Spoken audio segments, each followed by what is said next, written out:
What's up, Gunpla fans? This is Joe of Joe's Gunpla here with another video, and it's going to be another long, talky type video. So the project of 100 kits this year is coming along rather swimmingly. Before you, I have the 5 kits plus some extras that I've completed so far this year. And hopefully by the end of today, I will have number 6 completed as well. So let's go ahead and go over them individually real quick. We've already seen the high-grade Build Fighters Build Gundam Mark II. Build number 2 of the year was the Real Grade Justice Gundam. This guy is one of the kits that I had worked on over a period of a couple years, actually, just off and on.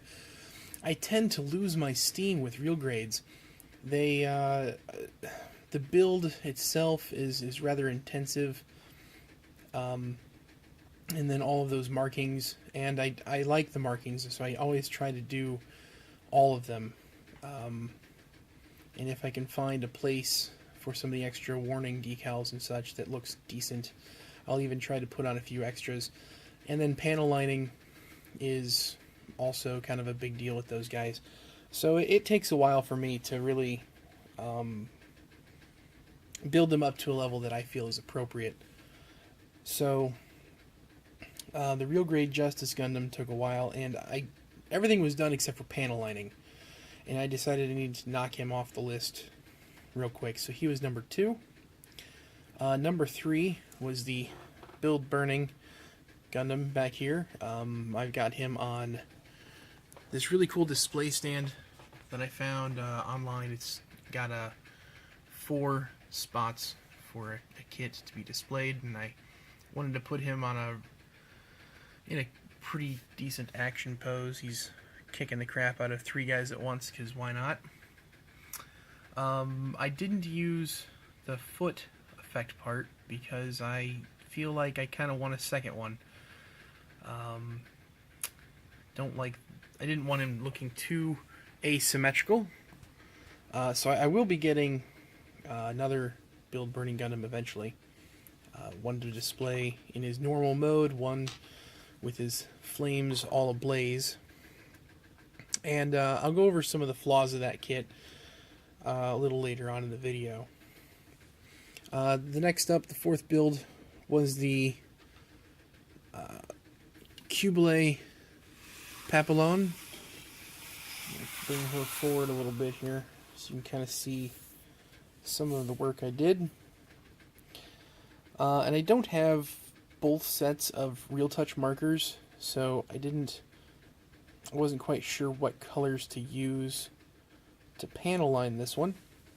I ended up going with the dark blue on most of this turquoise type plastic, and then on the pink and around the pink details that I painted here, I used the red, and I think it turned out pretty good. I actually like the colors. They work well together, and I'm actually really proud of how this one turned out. Scoot her back to her position here. There we go. And just yesterday I completed the Master Gundam and Foon Psyche. A lot of my friends on Facebook were wondering if I was going to count this as 2 builds because it's 2 kits, but I find that I've kind of come up with a sort of a system here of numbering these. If a kit comes as a 2-pack, and that's the only way to get each of those kits, I'm going to count that as 1 model. So like you can't buy the high-grade Master Gundam or the high-grade, I guess it's not really a high-grade, but you can't buy the Foon Psyche separately. So I'm counting that as 1 build. Just like if I were to buy a twin ball set or a twin Loto set, the 2 Lotos or the 2 balls count as 1 kit.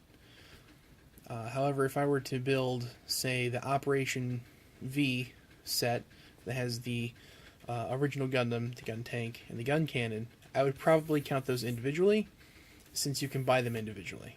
And I think that's a pretty fair assessment on how I'm going to number these builds over this next year. I don't have any multi-packs coming up on my list. I do have a Ground Gundam versus Zaku set from the original 8th MS team. I'm not sure how I want to count that because the Zaku you can buy separately. The Ground Gundam you can't. So I don't know if it gets to a point where I'm desperate to add numbers, I'll probably count that as 2. And I think that's it. Oh, I got a GM space type. I think it's the Kai and Ball Kai set. It's a premium Bandai exclusive. I might count that as 2 as well. I'm not sure. We'll see how it goes, but balls tend to be not such an intensive build, so probably just count that as 1. So that's where I'm at so far with my 100 kits this year. And yeah, I think it's going pretty well, considering I didn't really start until midway through the second week of January. And I've already got 5 kits. 6 will be done today. I think I'm doing pretty good. I think this is a doable thing if I keep up this pace. Schoolwork isn't so intense right now. Neither is work itself, my job. So I've had a lot of time to relax and devote to building Gunpla. So let me get a few of these out of the way here so I can talk about them a little more individually.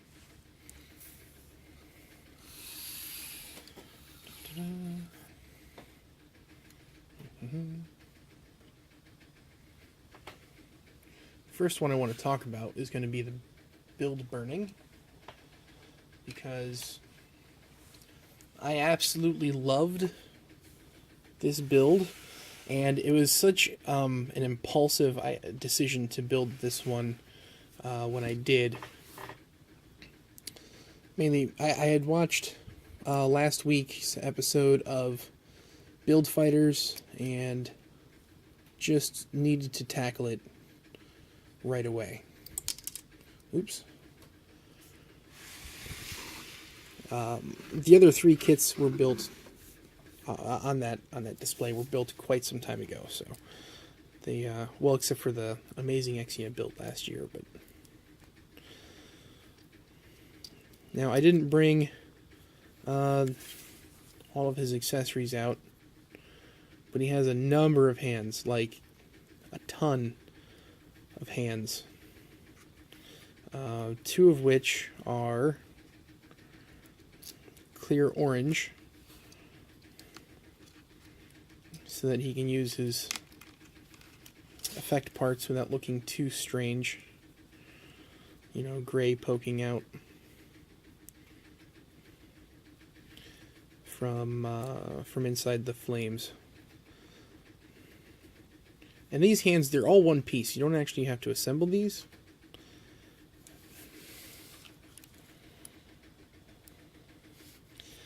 And he looks just so awesome. I love the look of this kit. I love how articulated he is. I know a lot of people always said that the 00 Gundam High Grade was one of the most articulated kits that they had ever built, and I think this guy's probably going to trump him. Although I haven't built a high grade 00, so I honestly can't say that for sure. You know, he'd get a real wide stance. I mean, I know the 00 can do a full split with a flat-footed stance.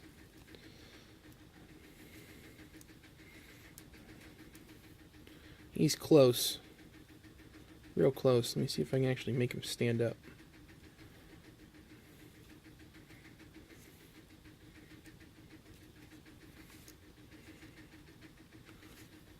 Well, no, not quite. But, yeah, I mean, still, he's really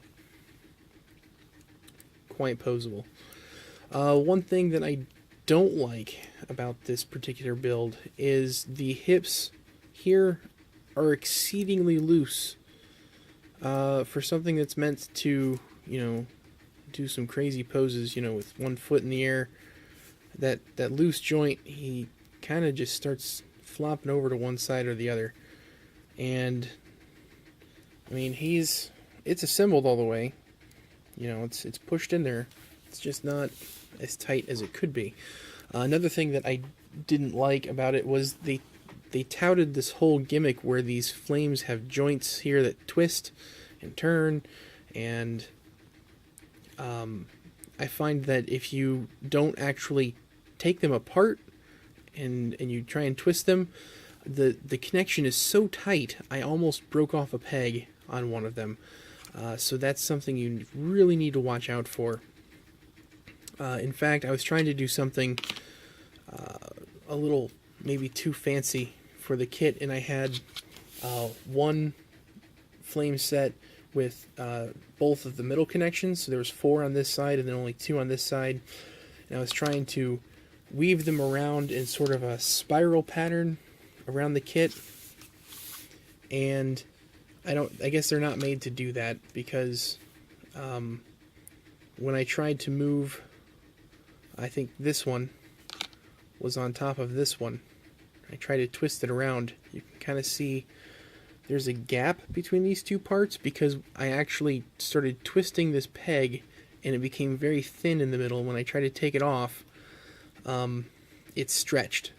So don't get fancy with these. Don't try and get all creative. Put them in one particular pose and leave them that way.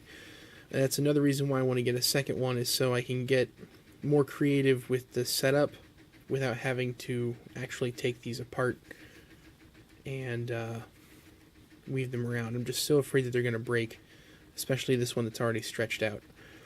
So that's something you really need to be aware of, and I hope that next time Bandai decides to do fancy effect parts like that, they really plan ahead a little bit better.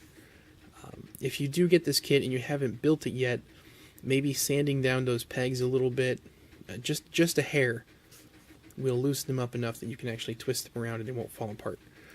So that's something to look out for. Like I said, he's got a whole bunch of hands and not a lot of accessories other than the effect parts. So that's a pretty interesting build for a Gundam kit. You build something like the Build Mark II, or an Exia, or like a full armor unicorn, and there's just so many weapons. A builder can really get something. It's referred to as weapons fatigue. If you've been building a long time, you've probably heard that phrase used in the modeling community.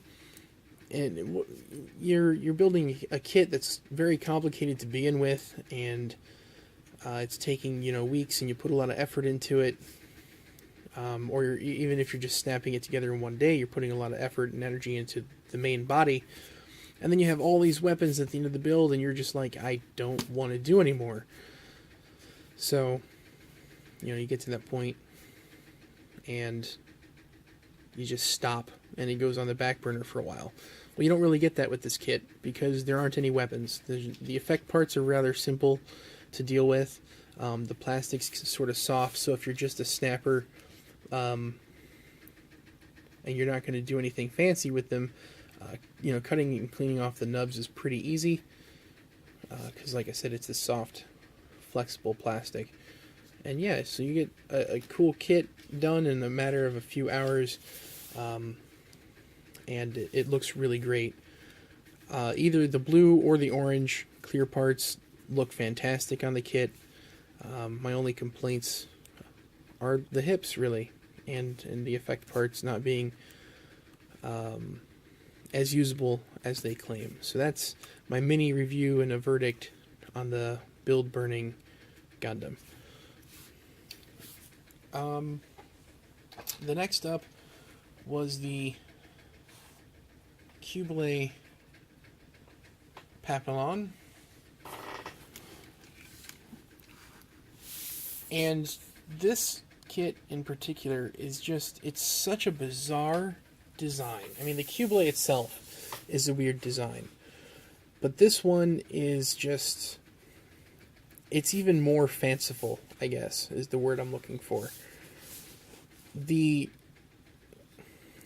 most difficult part about this build was deciding how I wanted to paint it, because I don't use the foil stickers, and all of this, the pink here on the legs, the knee, the hips, around the arms here, you can't see it in the shot, but the tip of this lance, and all of this here, and even on the back there's even more on the binders here, and it continues on the hips all the way around in the back of the skirt. All of that needed to be painted, and I just got really lazy, and I didn't want to mix a custom color to paint this up. So what I used was, I had a Gundam marker set, the Xeon pack, and it had a couple of char colors, a lighter pink and a darker pink, which neither of them really looks like Char's colors. Of course, the Char kits change their tones every few months anyway, so it's not like that really matters. But so I used the darker pink, and I didn't use the marker directly except on a few spots for touch-up. Poured it out into a little container and hand brushed all these little details. And after doing, I think, just one of the binders and one of the sleeves, I was already fed up with being so careful that I just kind of started slathering paint on it all over the place, making sure that everything I wanted covered was covered, and then I let that dry overnight, and the next day I just scraped off the excess paint all the way around the edges and stuff. Like, it wasn't a complete and total slob job, but it was really ugly for a little bit, and I think that's really the only way you can get something like this done, unless you're going to mask it off and do airbrushing or something like that. But I didn't take all that time to do it because I'm on a time crunch and I want to get stuff done. The kit itself is very simple. It is based off of the old Kubele mold. In fact, you get two runners that are directly from the Kubele. It might only be one, but it's almost a direct copy as far as the mechanics go. It's very simple. Not, most of the modern high grades now, they've got a little bit of inner frame here and there on the legs or arms, and none of that for the Kubele Papillon. You do get two new hands. I think they're made specifically for holding this weapon, because the other hands that are like a fist are made for holding beam sabers, which I don't recall getting any of those in the box. Let me double check here. Oh, yes, you get clear yellow beam sabers with the handle already molded on. So I had to go ahead and paint the handle, and they actually, they're the original mold. They're nothing special, but they look pretty good. They are what they are. So one thing, a couple of notes about this particular build. Besides all the paintwork and the simplicity of the kit, it's very large. I like the size. I like the overall look. I think they integrated the new parts with the old parts very well. The entire torso is the Kubele. Like, it's not, there's nothing different about it. The chest still opens to reveal the cockpit there. They even still have the numbering here on the back of the body. The head, I believe, is completely new. maybe. No, the bottom part is the old. The top is new. So is this crest. The crest, by the way, is also molded in this turquoise color, so that had to be painted. And I think that's it as far as the kit goes. It does come with its own stand. Overall, it wasn't too much of a troubling build, just the painting. What I don't like is in this series, if you haven't watched Build Fighters Season 1, or the first series, I guess, because it's technically not 2 seasons, but if you haven't watched Build Fighters, this is going to be a spoiler. But when this mobile suit is introduced, it has this mystery fighting system that it fights from a distance, and you don't see it coming, and the enemy kits are just totally trashed in a matter of seconds. And you find out later on that how that works is it uses funnels, just like the Kubele, but they're made out of clear plastic, so you don't see them coming. Instead of molding a small runner of clear plastic to include with this kit, you get the old funnels that you got with the original Kubele, and they are these tiny little pink things. Very tiny. And, I mean, it's cool that you actually got funnels. It's great. But that was such a huge gimmick in the story that she had these custom-made clear part funnels that you can't see on the battlefield. And you just get those pink ones. And you can't, that's not something you can just reproduce. You can't paint something to be clear. You can paint them silver, you can paint them white, you could paint them black if you're going to use them on a black background, but then you're stuck with that black color unless you want to repaint it, if you want to display it somewhere else. So it's just sort of disappointing. I think they missed out on a really cool gimmick with that particular aspect of the kit. But I don't know if that's being I don't know if that's being nitpicky or if that's a legitimate complaint. It's sort of like when they give you solid beam sabers when they've already molded a bunch of clear parts for a kit. It's kind of, it's a waste, I think. It's a waste of potential. I mean, I can paint beam sabers to look pretty cool, pretty, you know, beamy, but I cannot paint those funnels to be clear. There's no way to paint them transparent. So that would be, if a third party were to make 1/144 scale funnels in clear plastic, sold a runner of them for like $5, or if they wanted to make like a custom stand for them, I think they can make some money. But that's my rant on the Kubele Papillon. So yeah, I already talked about the Build Mark II in the first big talky video.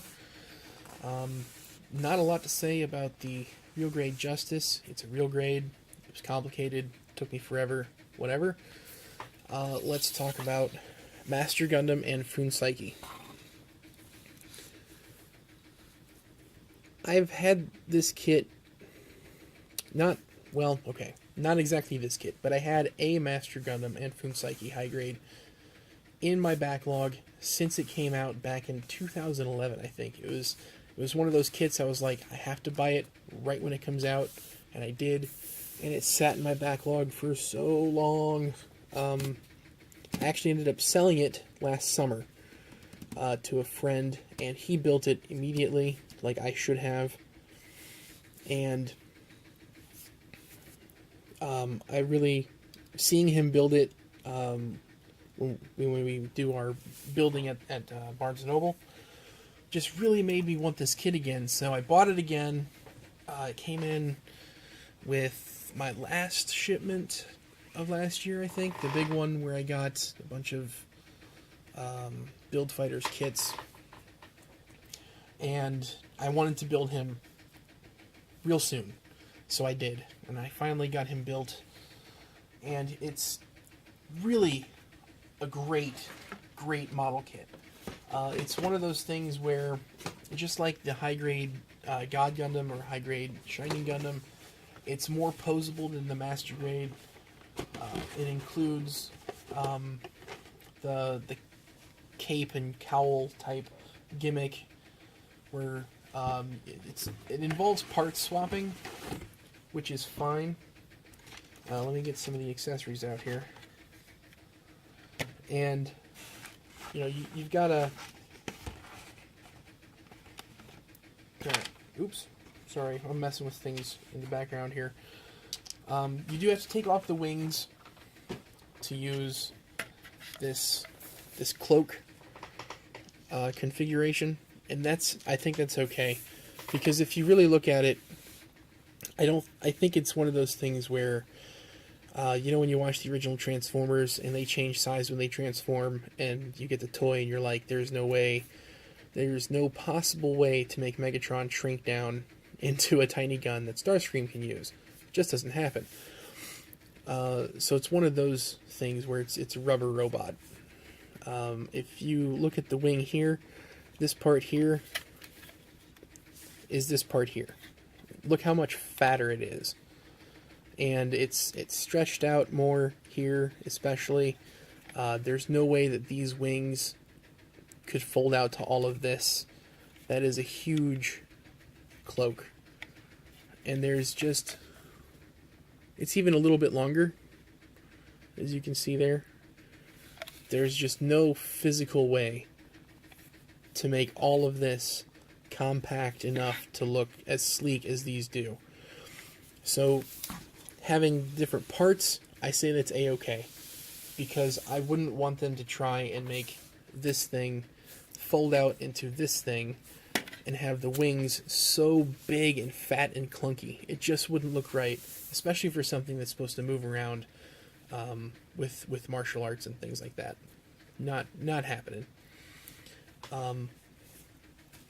That being said, let me see. Oh, well, okay. That happens from time to time. Let me get Foon Psyche out of the way. He's so posable. Let me get the hips back in there. There we go. I mean, he can do all sorts of really crazy crouching tiger, hidden dragon, super fantastic poses. You can throw the wings up all sorts of different ways. And he's got a few extra hands as well. I'm not going to dig those out just right now, but I can throw his weird beam towel all around the place. And he just looks so cool. You know, G Gundam is one of those really far out there super robot animes, and you always want your action figures, your kits, to be able to do some of the crazy things that you see in the series, and you can do a lot of them with this kit. And I'm really surprised at how balanced he is with these two massive binders on his back. So, props to Bandai engineers for creating a kit that works so well, given the original material, you know, in the animation. So he does come with his darkness finger. Both hands have the effect with the clear pink, and he's got the big massive version of the hand that goes on the right hand so he can fight with the Shining Gundam. Yeah, just a really cool kit. And if you've seen any other reviews of this guy, you know that the beam scarf deal thing actually comes with a little Master Gundam connected to it, like so. And you actually have to, let me get a close-up here. You actually have to cut Master Gundam off of that beam effect part. And I don't know exactly why they did that. I guess there's a number of ways you can cut that. Is you can cut Master Gundam off at the hand, so that you've got a little extra on the Master Gundam's thing, kind of going over the hand there. That's okay, I guess. You can cut off the handle for Master Gundam, so Master Asia has this huge, big, long thing. It looks super cartoony. Or you can do it how I did and just cut it off so they both have the weapon. And there you go. So let me see if I can hold this properly so you can actually see some of the details. Let me grab a pair of tweezers. Okay. There we go.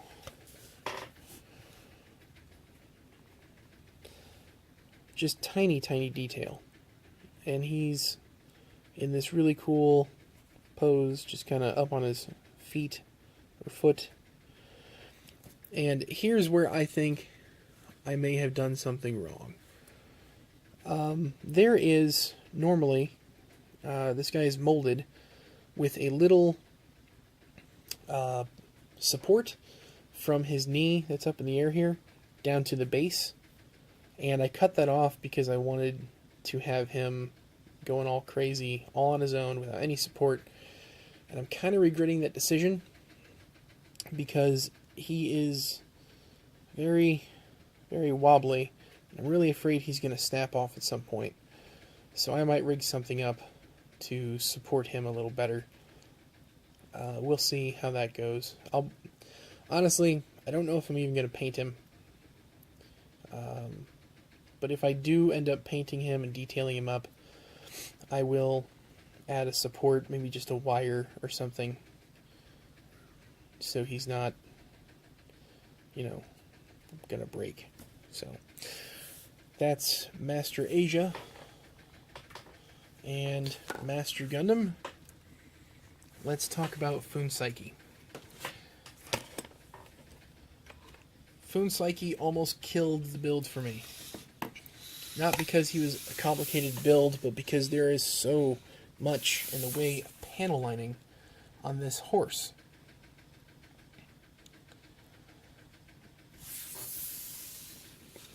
He's very panel line heavy. I don't know if you can see. There we go.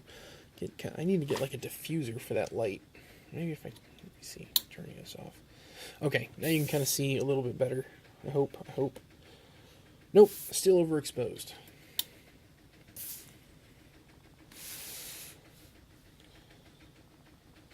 There we go. Now you can kind of see better. So he's not the most posable of things. There are no polycaps whatsoever. His head rocks back and forth. I really wish he would have had a neck joint at the base of the head.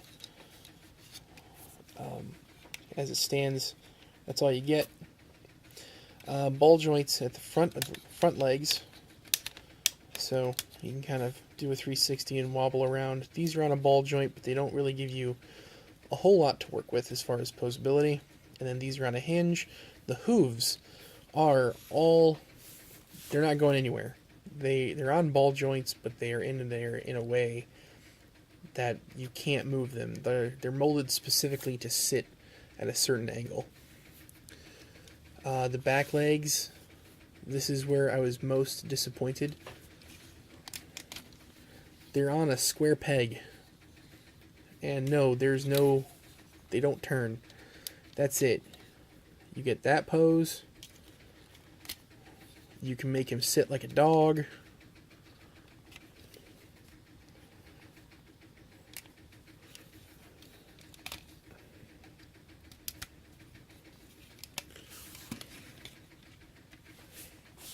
Like that.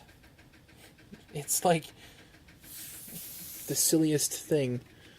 Or you can even have one leg way up in the air, doing that weird, how cats like clean themselves and they put their leg way up in the air like they're raising their hand in class. Yeah. you can't put it backwards just because the tail's in the way. So really, the only logical place to put these things is down thusly. There is a hinge here. It's very tight. There's a hinge here. But really, since you're putting it on the stand anyway, because it can't stand up straight, it just looks so awkward with the legs, the back legs being fixed the way they are. Since you're going to put it on the stand, you're pretty much only going to put the legs in a way that make the hooves sit on the ground flat. And that's it. And then the tail goes up and down slightly. So that's Foon's psyche in a nutshell. He does have this part on the back, pops off, so you can put the peg down so he doesn't have a peg sticking out of his back. I don't know if I should be disappointed at Foon Psyche's abilities, or if I should just be grateful that we actually have a plastic representation of Foon Psyche. I think I'm going to go ahead and choose to be grateful that we have it, just because I never thought they would make a model of a horse for a high grade. They do have the Sangokuden horses. There's like 4 of them, I think. 4 different ones. Maybe 5. And they're pretty neat, but they are not Foon Psyche. So there you go. You do get this wire for the... I used to know all the different terms for horses and tack and things like that, but I don't remember what that's called. The lead, maybe? And, yeah, so that's pretty cool. And since it's a wire, you can kind of make it look like gravity is doing its thing if you want to be patient with it. Kind of make it do a drooping down effect. But yeah. So yeah, there you go. Foon Psyche and Master Gundam together at last in plastic form, other than the mobile suit in action. So that's been my year so far. It is January 28th, so I'd say I'm doing pretty well. It'll be 6 kits this month. Hopefully next month I'll get 8 to 10 kits done. Still got school this semester, and so that's going to hamper things I can do. Plus the weather here in the Midwest is just atrocious right now. I know out on the East Coast they're getting hammered even worse than we are with the snow.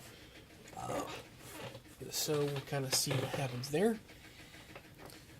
There were other things I wanted to talk about. This video might go a little long, might go up to an hour. We'll see what happens. New releases, looking pretty exciting for the first quarter of 2015. We're looking at Master Grade, actually a Dark Matter coming out pretty soon, and I gotta say the proportions on the Master Grade look off compared to the high grade and the sleek design you see in the anime. I don't know if the backpack just looks a little too fat, or if the Master Grade itself is disproportionate, but it doesn't look quite right. It could also be the poses that I've seen it in, because a lot of times the prototype poses, they can be kind of generic. I'm sure as soon as a pro builder gets their hands on it and does the kit up with justice and puts it in some good poses, I might change my mind. But usually, as soon as the colored prototype or the finished show model is done, usually I have no questions about proportions, because by that point it looks the way it should. Those gray prototypes always kind of throw me off, and line art is almost never exactly what you expect to see when a kit finally makes it to plastic form. But now that we have these finished show models showing up, and the advertised pictures, the official finished product, I'm just not quite feeling it the way I thought I would.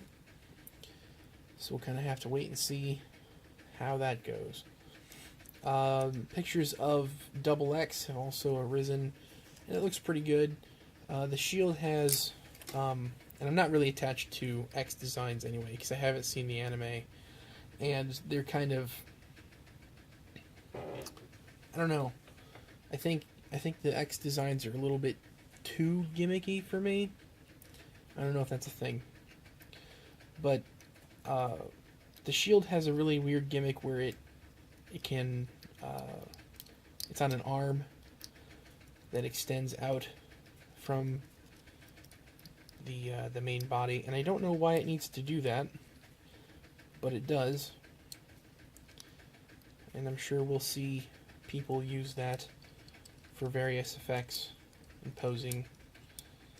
I don't know, just looks kind of weird. It's almost like, I understand why the Master Grade Gelgoog has that arm attachment, because the shield is so large, it needs that extra support instead of just using the arm.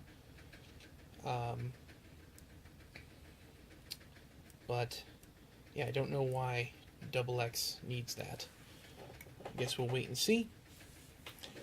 I don't want to talk too much more about releases, but the Gundam Portent, I forgot how it's spelled. It showed up in, made its major debut in Build Fighters Try today, and the kit admittedly looks kind of weird. The proportions are kind of funky, but that's just the way that it's designed. I was kind of wondering, how is it going to fight? Because I think it only has like a sword, and I didn't see any long-range weaponry. But the action that I saw today in the episode kind of showed that it has a lot of potential to be overpowered, I guess. And I'm seeing a lot of, in Build Fighters Try, that they're going more super robot than real robot stuff. Gundam tends to be kind of like, well, there's a little bit of science behind things, or there's a lot of fake science behind things, and they try and make it seem rather realistic to some degree, with the exception of crazy things like G-Fighter and all that stuff. But they try to back it up with some semblance of science, even if it's just very fake fiction science. They try to make it look and feel like it could happen in some way. And then you get things like this Gundam Portent that there's going to be a spoiler here. It skates on a beam, like an enemy incoming beam attack. It skates on the beam, and it's just, maybe it's too far. It might be just a little too far. And then the Gundam Tryon 3, which is the combiner that showed up at the end of the last episode, we see the fight that that episode led into. And again, spoilers. It is a combiner, which was, everyone already knew that, and that was a pretty cool aspect. But then it has a rocket punch. I was never a fan of the rocket punch.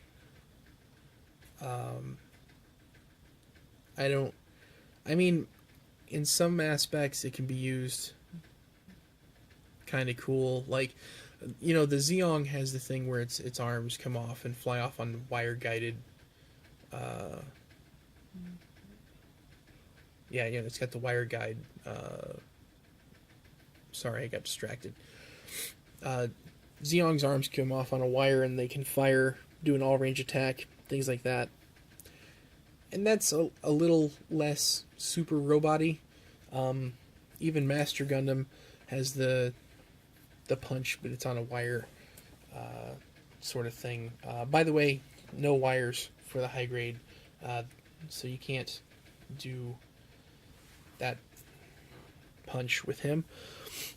But yeah, the Tryon 3 has that aspect, and there was something else. Oh, the tiger stare or lion gaze or whatever they called it. Beams coming out of the eyes of the lion. Maybe a little too much for me. I was really into the series, and then I think today's episode kind of took it in a direction that I wasn't quite happy with. Not that I'm going to stop watching, because I love the show, and I'm sure I'm gonna get attached to these designs for some weird way anyway, because that's just how I am with any Gundam design. I'll think it's weird for a little bit, and then all of a sudden something happens in the story, and I'm like, I love it, I need this model kit right now. So, yeah, today's episode was interesting. And model kit releases and stuff. It was also announced that the Tryon 3 is in planning stages for a high grade. Like we didn't see that coming. And I'm looking forward to it. I'm probably not going to buy them for a while. As it stands now, I have a few things in the mail on their way. Tallgeese 3 Master Grade, the premium exclusive. Got 2 of those coming. I've got the Real Grade Wing Zero Seraphim Feather Effect Part set in the mail.